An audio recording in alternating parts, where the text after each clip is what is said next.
This is a very simple presentation, but it will give us chance to discuss some things. I will talk about white spot, but I will explain you some cases we have been involved with in the center I work for. Before we were dealing with some cases. Now it seems like the center is going to dedicate to make research on it. Before we were discussing about monitoring and surveillance, and this is something now this center should take into account. I'm sure you are familiar with monitoring and surveillance and how you could perform it specifically for shrimp. The approach for monitoring is not the same approach for surveillance. This is just general introduction.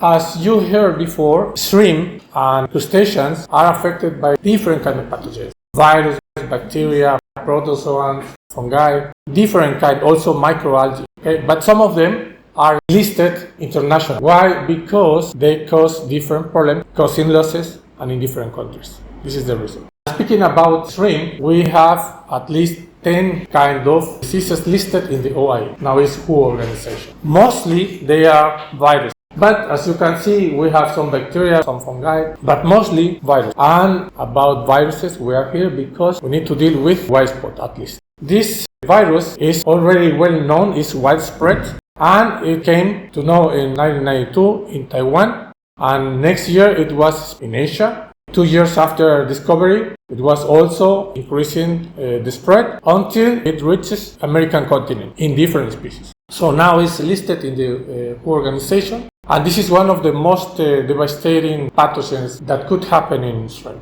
When we speak about shrimp, we are normally used to see the specimens big, but before we have different stages, planktonic stages. The attractive of white spot is that this virus not only affects adults, but affects all shrimp. If we think about shrimp farm, we need to take out that they have only big size because they have egg, nauplii, instar, post-larvae, and before they have brooster, male and female. The problem about white spot is that it's been recognized that affects all kind of life phases of shrimp. For us, it's a little bit easy to work with because white spot virus is double-strand DNA. This one gives resistance in terms of manipulating samples. We can not be really rushing to process the samples, but the desirable is to do it as soon as possible. This is a little bit strong and stable virus when we are talking about how to work with. This one belongs to family, really well known, it's over there, and the genus white spot virus. This one is devastating, causes really serious problem, up to 100% of losses, and will happen in 1 or 3 days.